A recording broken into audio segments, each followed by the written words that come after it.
Welcome to Revolution Report, the show that highlights pressing issues, uplifts community voices, and questions the status quo. I'm Sarah Livings-Walsh. And I'm Analisa, Venolia. We felt the need to dive deeper into societal problems and explore subjects from diverse perspectives. So join us in the revolution.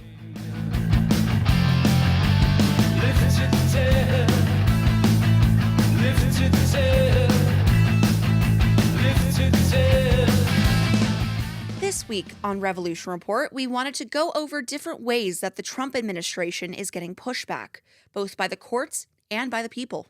It can feel like there's an onslaught of bad news every day. So we wanted to highlight some good news and point out some important examples of resistance to fascism. Right before we get into it, we wanted to remind everyone to go subscribe to our YouTube channel if you haven't already. We're a growing station and it would really help us out. Now, let's chat resistance.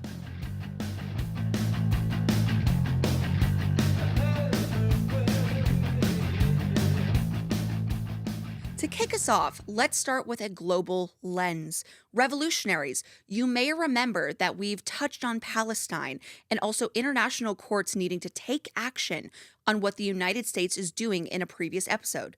Literally in the episode before this one. If you're a new listener, feel free to check out our previous episodes after you listen to this one. Anyway, on May 12th, the United Nations launched an inquiry into the United States and Canada's role in enabling the human rights atrocities in Gaza. Both countries are being investigated for supplying arms to Israel, which the IDF are using in their genocide of the Palestinian people. Canada, at the time of this recording, is planning to attend a conference on the possible recognition of the Palestinian state, along with a number of European countries. I find that timing very convenient, especially with the inquiry to investigate Canada. Absolutely. We see what's happening here. And I also find it very interesting that the United States, when this news came about, that the United States decided to spin the narrative in the media that Hamas was the one refusing for a ceasefire. Yeah, when we know that's not true, and we have seen countless examples of the IDF straight up killing people who are trying to get aid during the ceasefire that Israel supposedly agreed to. Right, and so this is media strategy to skew the public's opinion on what is happening in international courts as we speak. So keep that in mind as you receive your news. Absolutely. Understand that with a topic as significant as this, that the United States has so much invested in. We have invested so much into Israel that, unfortunately, any news or information we receive from the government is going to have a propaganda spin on it because they want the American people to agree with what they've done. Right, and we will touch on this later in the episode, but that media strategy is not working for most Americans. And nor should it. The UN is also currently investigating the United States for its role in enforced disappearances, aka kidnapping by the state. Now, this term, enforced disappearances, reminds me of how the government calls torture enhanced interrogation. Now, for a little quick tangent, I do have a degree in mass communication, so... And graduated top of your class. Yes. Got my master's, top graduate scholar. Woo! Thank you, Queen. So I do actually know what I'm talking about here. Yeah. This renaming and softening of terms with enforced disappearances and enhanced interrogation is part of a media technique called framing. Framing is basically the way the media shapes and frames events and issues to influence the way an audience feels about a certain topic. So, in these examples, The framing of what is effectively kidnapping by the government and also torture by the government as enforced disappearances and enhanced interrogation is downplaying the truth and severity of what is happening to audiences and making it seem less horrifying than it actually is, so as to not anger the public. They don't want any pushback, and so they soften it and make it sound not as bad. Mm-hmm. Now, we'll dive into that more again in a later episode, but back to the topic at hand. The UN is investigating the United States for its role in people who have been deported disappearing in the Salvadorian prison that they're being held in. There have been multiple reports of people not being able to be found, that they've just somehow magically disappeared from a prison. How do you do that? You don't. You don't. Clearly something is happening. And for months, the United States, both Trump and Vance have touted this claim. The United States has said that the deportees are under the custody and responsibility of the Salvadorian government, therefore making those disappearances the responsibility of the Salvadorian government, basically trying to displace blame onto them. However, according to documents retrieved by the ACLU and Democracy Now!, El Salvador has told the United Nations, as part of this investigation, that the U.S. is actually still responsible for those people. And so the implication is that the U.S. is responsible for those disappearances, not El Salvador. Yeah, again, I mean, I keep circling back to this media strategy that the Trump administration is trying to skew the narrative. Absolutely. To displace blame when the blame is rightfully theirs. And I am so glad, and I know you are as well, that international courts are finally taking notice and stepping up and actually investigating. Absolutely. No, I mean, we did have a call for action in previous episodes. Yes. About international courts coming in and taking action with these human rights violations. And we are seeing that. And thankfully, the UN is also investigating these abuses, not just in the United States, but as we saw with Canada's involvement in the ongoing genocide in Palestine. Like, thank goodness that action is finally being taken, because it felt like for so long that there wasn't a lot of international pushback to these atrocities. Right. And it's encouraging to see that things are being done. Absolutely. No, and I hope that gives hope to our listeners that in time, I am confident that things will be rectified. Absolutely. It may take quite a bit of time, but this may be cheesy, but to quote MLK Jr., the moral arc of the universe is long, but it tends towards justice. Now, on to the ways that the American people have been pushing back against the Trump administration. Angelenos have been making it difficult for ICE agents to kidnap people. They've been following ICE vehicles, honking their cars outside of hotels the agents are staying in to disrupt their sleep, and shaming the agents publicly when they can. And I would like to note, there's also an app called ICE Block that allows you to report ICE activity and keep your community safe without revealing any personal data. What an incredible resource. Also, I would just like to say, the videos of people honking outside of, I think it's like Doubletree Inn, side-eyeing you Hilton hotels, but outside of like Doubletree Inns that ICE agents are staying at, are just so funny to me, because the community is just having a party and making noise outside of these hotels, and these agents can't get any sleep. No, they can't. No, they can't, and nor should they. Nor should they. Why should you rest when you're supporting a fascist state? Yeah, you're essentially a Gestapo. Yeah, stop kidnapping people, and maybe you can sleep well.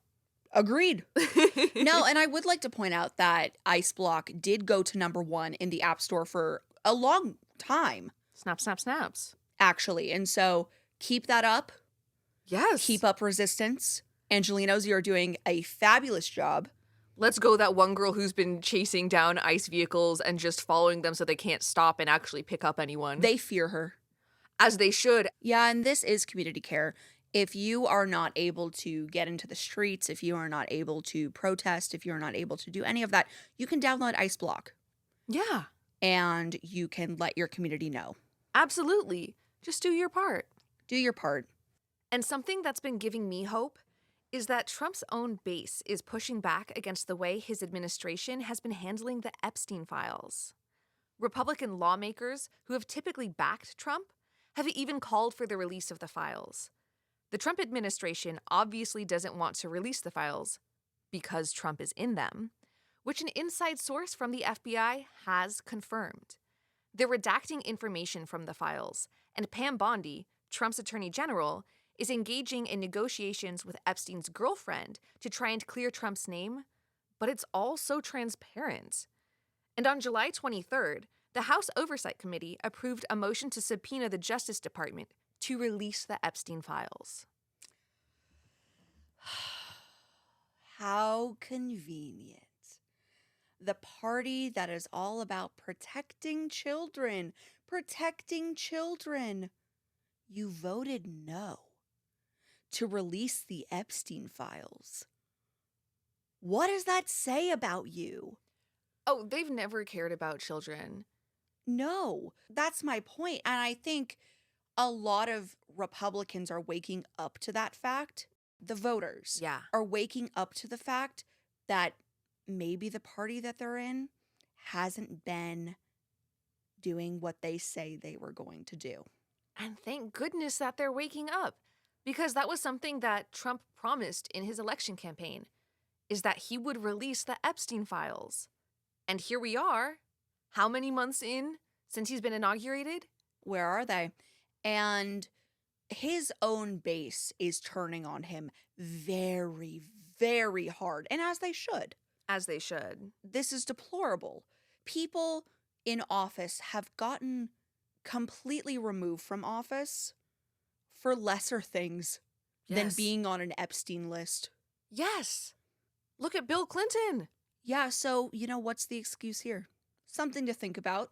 Who is on that list and what is in their best interest to keep Trump in office? Absolutely. A good reminder.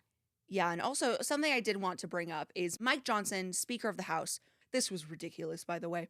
An hour after he voted no to release the Epstein files, he put out a media release saying that Mike Johnson is so confused on why the Epstein files have not been released. Sir, because of your vote. Because of your vote. Did he just hear that, his constituents want the files to be released? Oh, give me a break. These Republican politicians have no shame.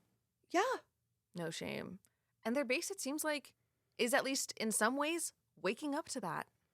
Yeah, and I'm happy about that. Same.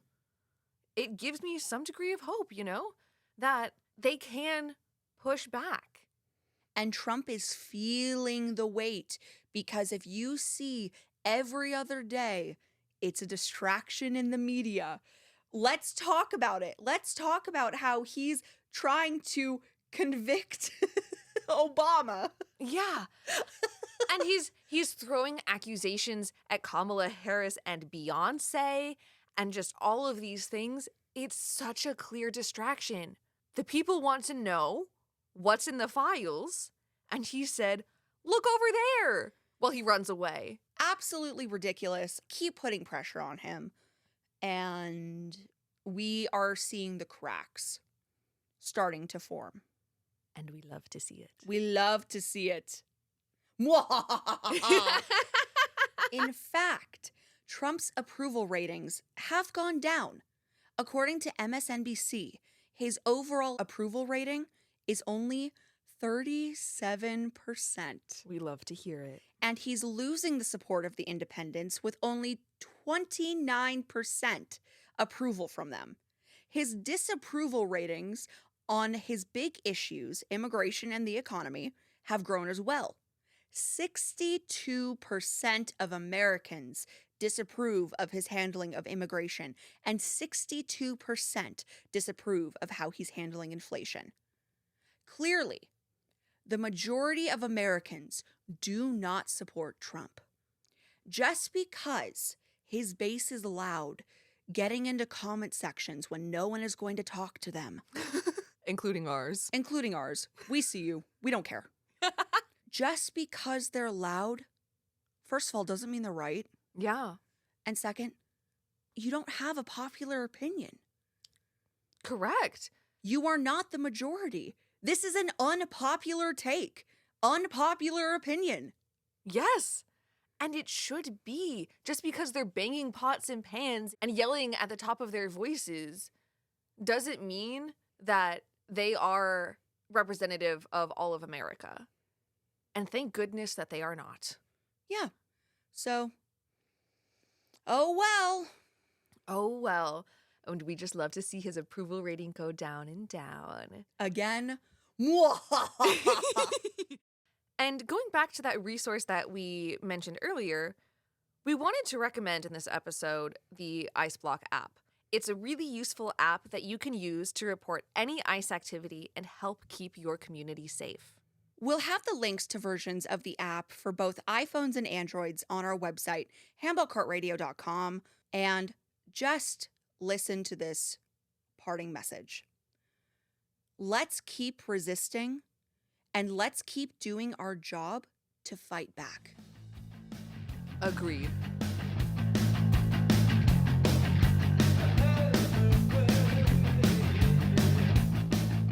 That's about it for this episode.